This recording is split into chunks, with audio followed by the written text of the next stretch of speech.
When my life was in someone else's hands and I was forced to give up my only heart to save another, the person who loved me deeply made the most selfish choice for me. When I woke up, I found myself in a small, damp, cold room. The sunlight streaming through the crack of the door scattered in this tiny space. I quickly figured out that this was the storage room at home, neglected for a long time. Pain shot through the back of my head again. I held my head, burying it in my arms, making muffled sounds of distress. What the hell? I was stunned. I couldn't speak a word. I had lost my voice. Sis, don't blame me. The voice came from Bowen, my sister's boyfriend. Listening to the sounds outside the door, my thoughts surged. My sister and I are twins. My name is Jane, and her name is Annie. We look identical. Even mom and dad sometimes can't tell us apart. But our personalities are very different. I'm lively and playful, while my sister is more reserved and gentle. Our names didn't bring us any peace. When we were 25, my sister often had difficulty breathing and was eventually diagnosed with heart failure. In short, she needed a heart transplant,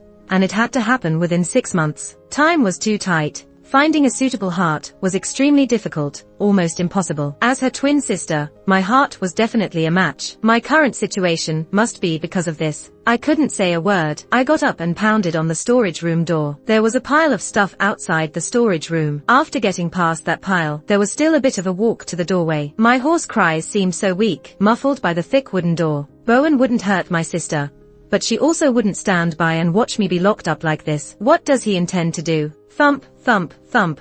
I heard another set of footsteps outside. Sis, Bowen, what did you do to my sister? My sister's voice came from outside, tinged with tears. My hoarse voice responded weakly to my sister. Give me the key, let my sister out. My sister could hear me pounding on the door, but couldn't hear me speaking. Annie, didn't I tell you to stay in the room? I'll handle this. I promised I wouldn't hurt your sister, but I can't let her out now. Bowen's voice came through the door. I don't trust her. She loves Lucas so much. How could she bear to leave him and give you her heart? Until I find a specialist overseas, she can't come out. Lucas is my boyfriend. He went abroad with his parents to visit relatives, with no set return date. Clearly, Bowen intended to take advantage of this time to force me to give my heart to my sister. Lucas had always strongly opposed me risking my life to save my sister, saying it wasn't fair to him. No, Bowen, this is illegal. Do you understand? I could never sacrifice my sister for myself. My sister's anxious screams came through the door. Please, Annie, I have no choice. I love you. If my heart were a match,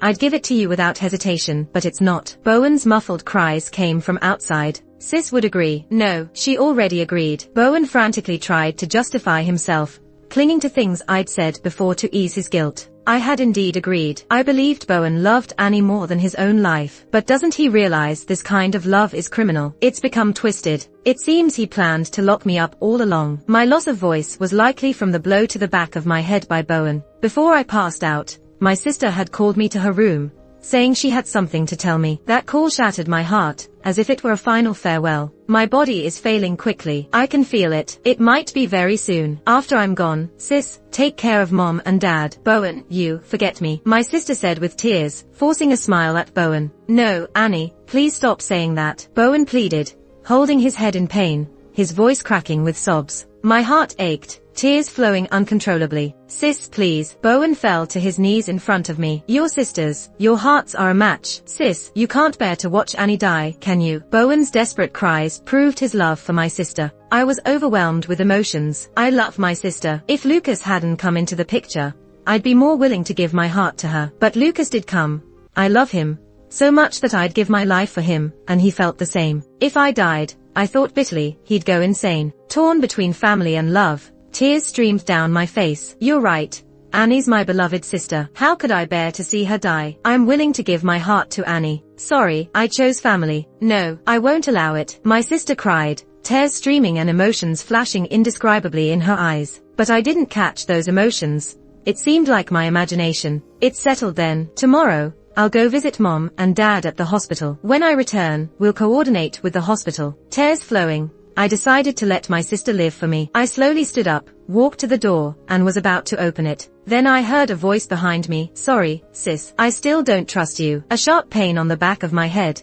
Then darkness swallowed me. Before I blacked out, I heard my sister's startled scream in my ear. Sis, please, I'm begging you. My sister is still pleading outside. Let me see my sister, please. Then I heard my sister gasping for air. I knew her heart condition was acting up again. I beat the thick wooden door like crazy. Annie, don't scare me. I'll let you see her. I'll let you see. Bowen's anxious voice came from outside. The lock on the door was opened, and sunlight streamed over me. I saw my weak sister and Bowen on his knees. Why is fate so cruel to my family? Why is this happening to us? My sister's heart failure worsens, and I've lost my voice. Why? Tears streamed down my cheeks. My sister threw herself into my arms, crying uncontrollably. Sister, I cried, pushing my sister away, and pointing to my throat and mouth. Sister, you can't talk. My sister's face was full of shock as I nodded. She hugged me and cried again. Amid her sobbing, a faint voice reached my ears. Sister, you're really unlucky. What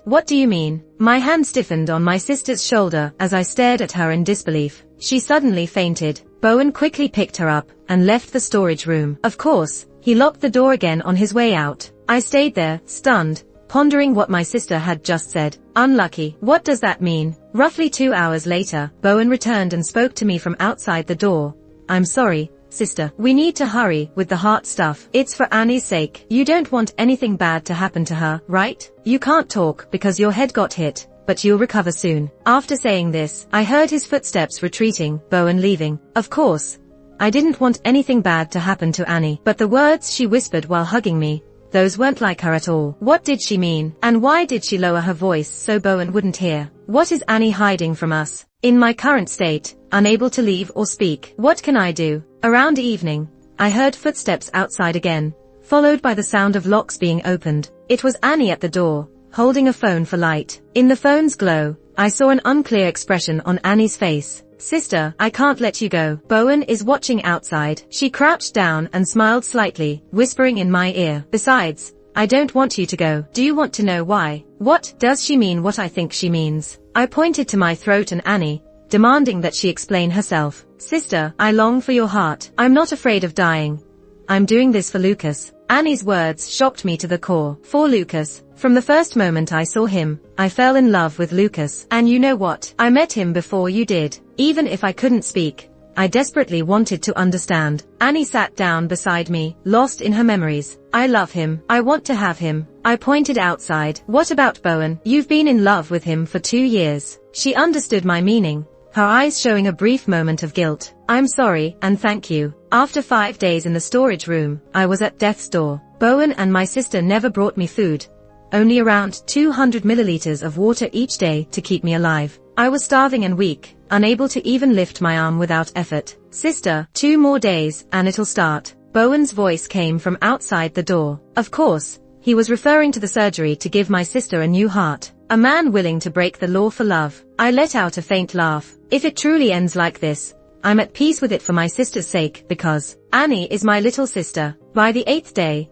I was freezing, my mind fading, unable to think straight. I passed out. The next time I woke up, I was in a hospital. Sunlight filtered through the glass, falling on my face. Reflexively, I squinted and wondered, where am I? Did the heart transplant succeed? Why am I still alive? She's awake. She's awake. Beside me, my mom grabbed my hand. Annie, you woke up. Don't worry about anything else now. Just rest. When the anesthesia wears off, you'll be okay. She spoke with tears in her eyes, her excitement clear. Annie, anesthesia. Indeed. I tried to lift my hand but couldn't, my body limp and weak. But, what does Annie mean? I'm Jane. I tried to speak, but no sound came out. Clearly, the head injury hadn't healed fully. Auntie, Lucas entered with some toiletries. Annie's awake. His eyes were red from crying. Annie, why are they calling me my sister's name? Lucas, thank you, but you should go home now. I'll stay with Annie. Seeing you reminds me of Jane. My mom sobbed softly, covering her face. What's going on? I'm getting more and more confused. Am I Annie now? Where is my sister? With the anesthesia still affecting me, I drifted off again. Before falling asleep,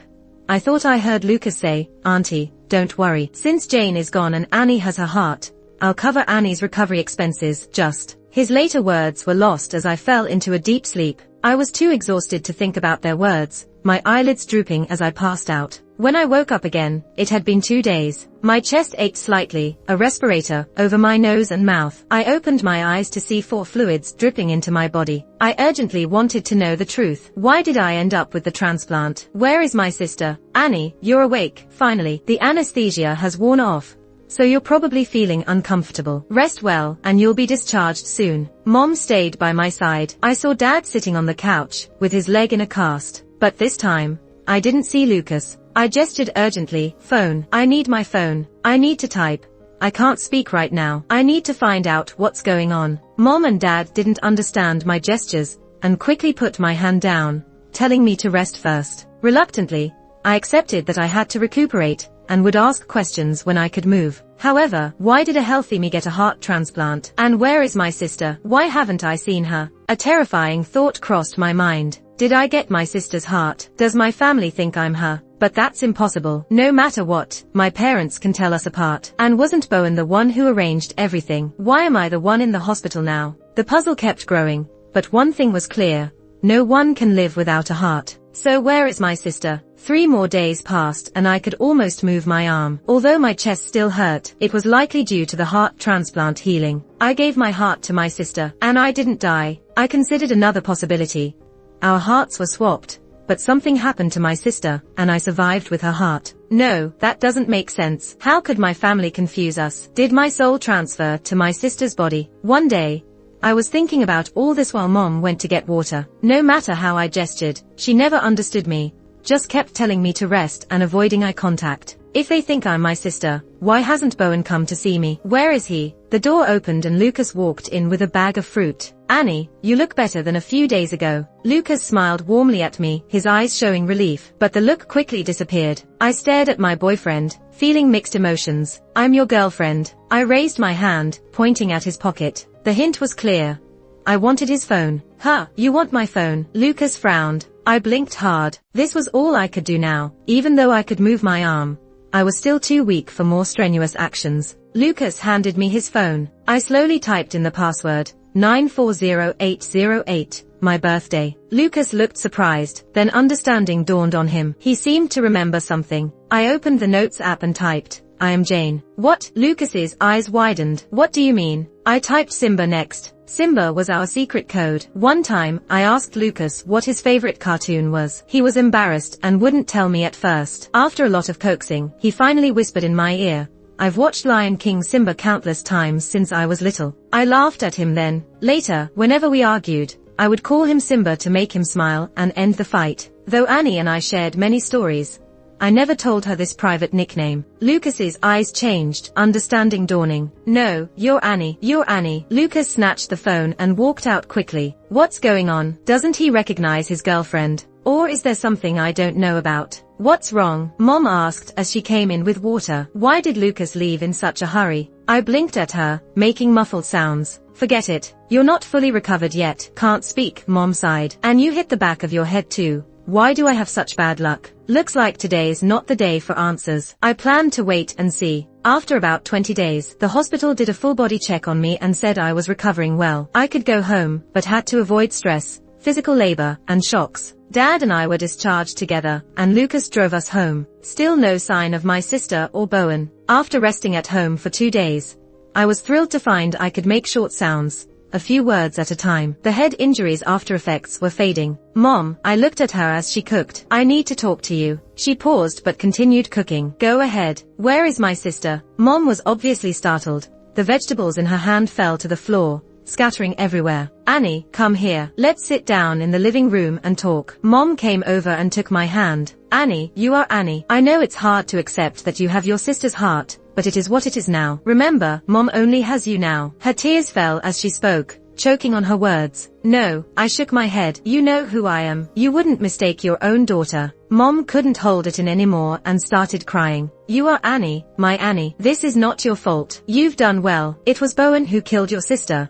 It has nothing to do with you. Don't blame yourself. Don't feel guilty. You have to live well. Your sister loves you. Mom, still crying, went into the kitchen and closed the door. No matter how much I asked, she wouldn't say another word. Seeing Mom's breakdown, I knew I couldn't get any more information from her. I needed to find Lucas. I called Lucas and asked him to meet me. In the cafe, sitting across from the man I knew so well, my mind was racing, but he thought I was my sister. No way. I don't believe it. We've been in love for so many years. How could he not tell me apart from Annie? You know who I am, I said, staring straight into his eyes from the sofa. His hand, stirring the coffee, trembled slightly. Seeing his reaction, I became more determined to get the truth from him today. Lucas sighed, his eyes fixed on me, becoming focused and affectionate. If I can't recognize the one I love most, what's the point of living, Jane? Hearing those words, my heart pounded violently. But Lucas's next words completely shocked me. It wasn't Annie with the heart condition. It was you. Me? How could it be me? Annie was the one who had been feeling ill. I wanted to keep it from you,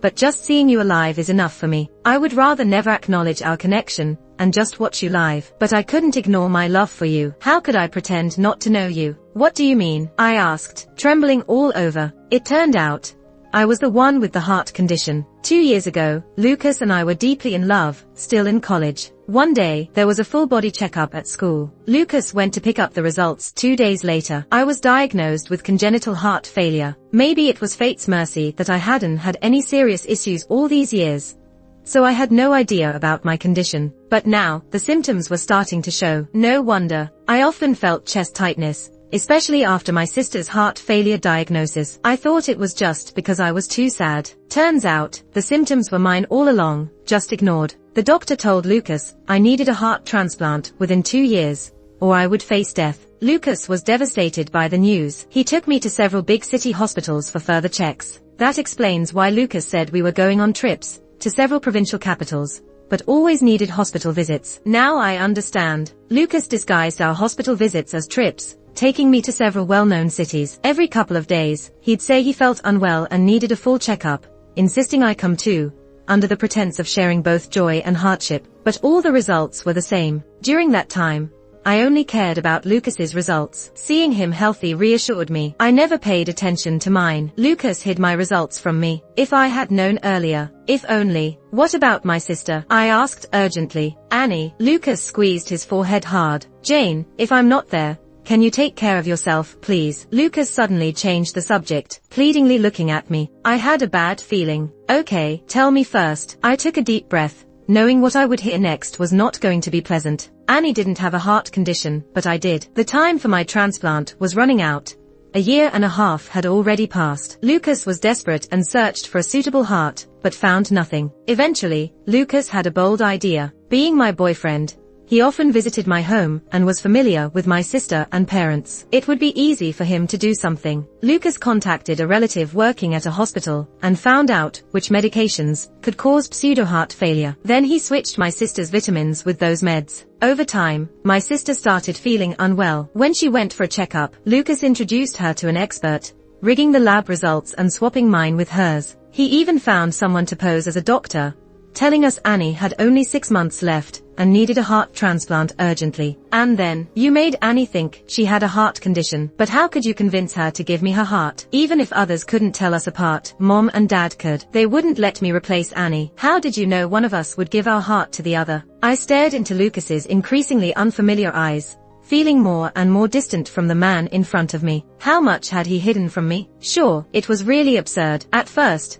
my plan was to have Annie diagnosed with a heart condition and then have her disappear. I'd then swap her heart with yours, because even if she suddenly disappeared, everyone would just think she left, because she couldn't figure out how to deal with her short life expectancy. Nobody would investigate further. That was until Bowen approached me. That disappearance totally freaked me out. When Bowen found out Annie had heart failure and needed a suitable heart within 6 months, he desperately searched everywhere, but had no luck. In his desperation, he turned to Lucas. Out of his love for Annie, he pleaded with Lucas to convince me to give my heart to my sister. The reason he didn't come to me directly was because Annie never allowed him to mention this to me. Bowen even forgot how absurd it was to talk about asking someone's girlfriend to give up her heart in front of her boyfriend. Finally, Bowen couldn't hold up anymore and kidnapped me. Actually, Lucas had already returned from abroad by then and witnessed everything at my home, hiding secretly as a plan began forming in his mind. That day, after I passed out in the storage room, Bowen dragged me out and was about to load me into his car, intending to take me to the expert he had contacted abroad. All the equipment and devices were ready. They were just waiting for me to arrive. But on that day, Annie and Bowen had an argument over something. During the scuffle, Bowen accidentally pushed Annie from the 2nd floor, causing her to die on the spot. Lucas witnessed the scene and, after a moment of thought, called the police. Bowen, in shock and panic, stood frozen in place. When the police confirmed Annie's death after arriving, Bowen lost his mind completely. At the same time, Lucas urgently contacted the hospital and arranged for a heart transplant for Annie and me. As a result, my body now contains my sister's heart. But because it didn't make any sense, Lucas told everyone that Bowen wanted my heart, but I refused. So he pushed me down the stairs. Now, it's my sister who's alive. After all, it was my sister initially diagnosed with a heart condition. Hence, my mom and Lucas treated me as if I were Annie. By the end of the story, I was already in tears. It was all my fault. I hated Bowen for pushing my sister down the stairs. I also hated Lucas. Why did he falsify the proof? If it wasn't for him, my sister definitely wouldn't have died.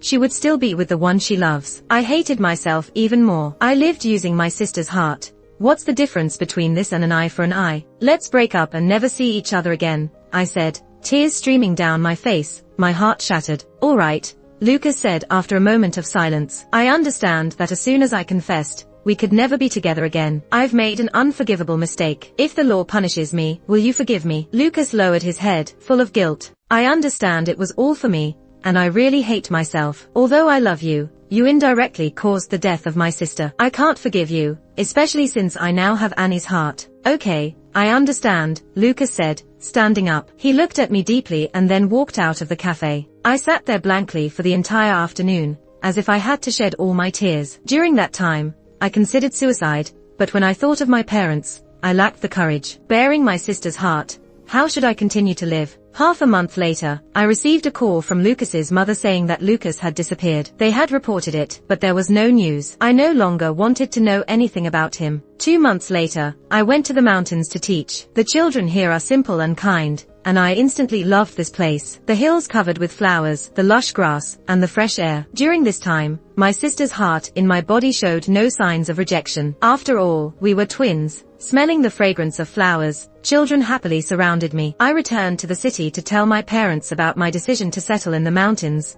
and they agreed joyfully, even moving in with me. Finally, our family settled here, and I shall live well carrying my sister's heart. Extra, Annie's perspective. Few people aren't afraid of death, and I'm not one of them. When I found out I needed a heart transplant, the first person I thought of was my sister. What a horrifying thought. I shook my head and immediately erased it from my mind. There are so many people in this country.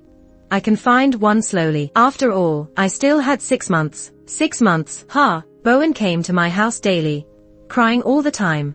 It was getting increasingly annoying, though I knew he loved me. But the person I love is my brother-in-law. No, how can I call him my brother-in-law? They aren't even married. As the time drew closer and no suitable heart was found, I began to panic. Was I going to die? Even though I was struggling inside, I still took the vitamins Lucas gave me daily. He once said he liked quiet girls the most. Clearly, I'm the best match for him. Why did he confess to my sister when we met first? Time was running out. Bowen's actions truly surprised me. He actually locked my sister up and contacted a foreign doctor. I was both heartbroken and excited. On the one hand, I didn't want to sacrifice my sister for a heart transplant. On the other hand, I yearned to live. Maybe, without my sister, I could win Lucas's heart. I acquiesced to Bowen's actions. On the day of the heart transplant, Bowen told me I had to marry him and be with him wholeheartedly after the transplant. He had sacrificed so much for me. Moreover, he revealed a secret. He always knew I loved Lucas. Upon hearing this secret, I went mad. It was like the last layer of my shame was brutally ripped off. No, I screamed loudly. If I couldn't be with Lucas after surviving, then what was the point of the heart transplant? Bowen and I were pulling at each other excitedly. In the end, he lost his grip and pushed me down the stairs. In the last moment before I closed my eyes, I saw Lucas hiding around the corner. Lucas, I closed my eyes. Jane and Annie look exactly the same. Sometimes I really can't tell them apart. But once they start talking, I can tell who is who from their different personalities and tones. It's Jane who was lying on that hospital bed after a heart transplant. How could I not know? Even though she couldn't speak, from the first syllable she uttered, I could tell it was my elder daughter, Jane. Lucas is the son-in-law I approved of. He genuinely cares for Jane, and the guy's family conditions are pretty good. That day, Lucas called me and said Bowen pushed Jane down the stairs. Annie fainted from the shock. I was so scared I almost collapsed. I rushed to the hospital, and the doctor asked me to sign the heart transplant consent form. In a daze, I agreed. I had already lost one daughter. I couldn't afford to lose another. Looking at the girl in the hospital bed, the more I looked, the more something felt wrong. Then I pretended I knew everything and asked Lucas. Sure enough, Lucas told me the whole truth. He knelt down and said everything was for Jane. Sigh, with things as they are, what could I do? I couldn't bear losing another daughter. After my daughter woke up, she kept trying to find out the truth. I insisted on knowing nothing and kept saying she was Annie. In the end, she probably figured it all out anyway. Honestly, no one in their right mind could accept such an outcome. Now she's living calmly, probably for my and her father's sake. Recently, she decided to volunteer in the mountains. No matter what my daughter wants to do, I go along with her. Now she wants to live in the mountains, so her father and I will join her. As long as my daughter is safe and sound, I can do anything. That's what mothers do.